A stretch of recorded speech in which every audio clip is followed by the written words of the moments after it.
Bonjour à toutes et à tous, bienvenue sur votre chaîne d'information régionale en ce vendredi 21 décembre. Voici d'abord vos prévisions météo en cette première journée d'hiver.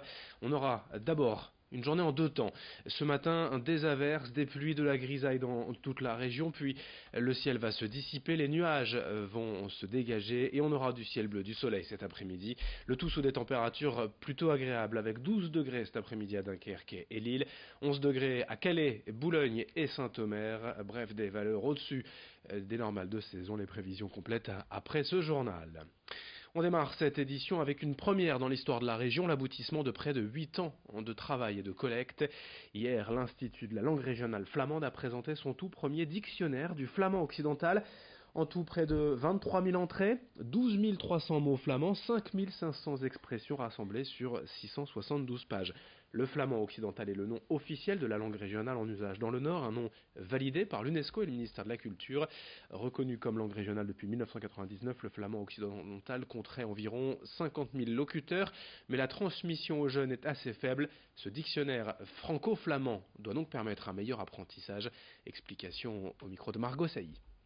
Le flamand occidental a été une promesse de campagne de Xavier Bertrand. Il avait promis de s'occuper du flamand, c'est chose faite. Il nous a mandaté avec ma collègue Bénédicte Crépel pour mener un diagnostic de l'existence du flamand occidental. Et donc, suite à ce diagnostic, on a bien vu qu'il fallait faire quelque chose pour le flamand, parce que si on faisait plus rien pour le flamand, il allait mourir. Donc là, on est en train de monter un office public du flamand occidental. Et en attendant de monter cet office, on a voulu mettre en place déjà quelques actions concrètes.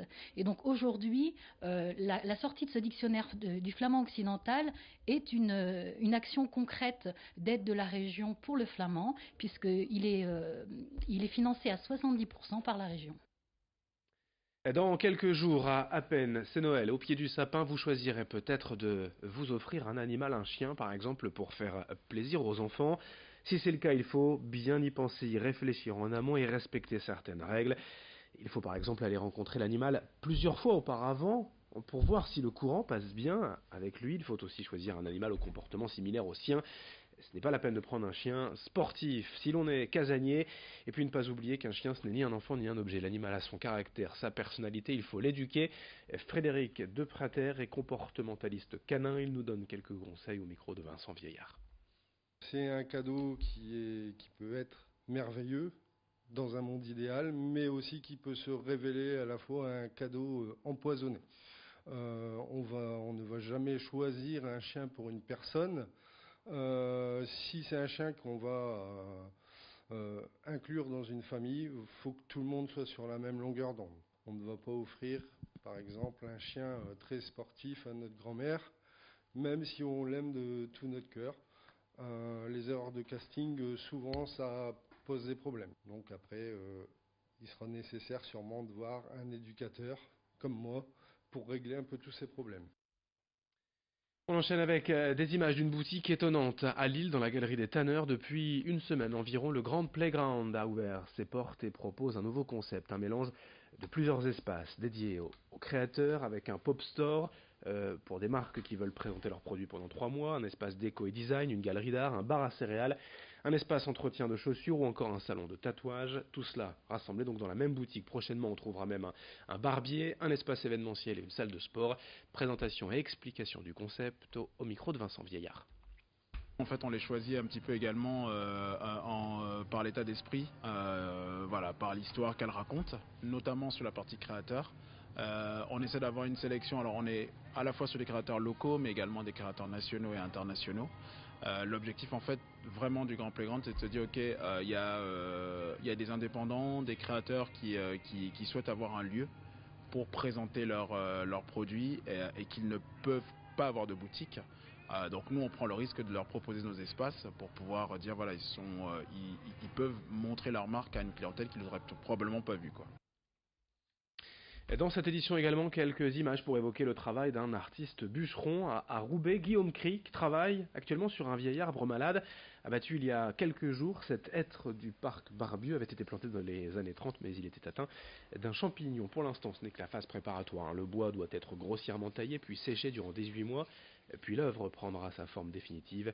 Guillaume Cric est canadien, il est originaire de Montréal, il vit à Roubaix depuis 3 ans. Son idée c'est de s'inspirer des animaux, de la mécanique, pour aborder le thème de l'humanité et de l'environnement. On suivra de près ce travail en attendant de découvrir le résultat. Les explications de l'artiste bûcheron au micro d'Edith Gunaï. On peut s'imaginer des espèces de squelettes de dinosaures à moitié mécaniques et animales. Des choses qu'on pourrait voir comme des squelettes de mammouths ou de dinosaures dans les musées d'histoire naturelle.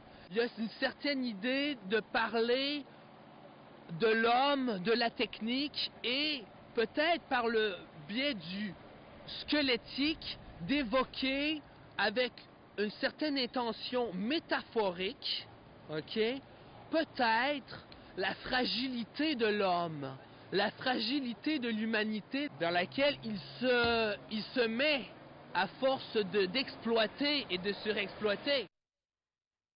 Et puis on termine avec encore une image de solidarité en cette période de fête. Hier à Lille, près de 250 bénéficiaires du Secours populaire ont profité d'une journée festive en faisant un tour de grande roue puis en allant déjeuner au restaurant.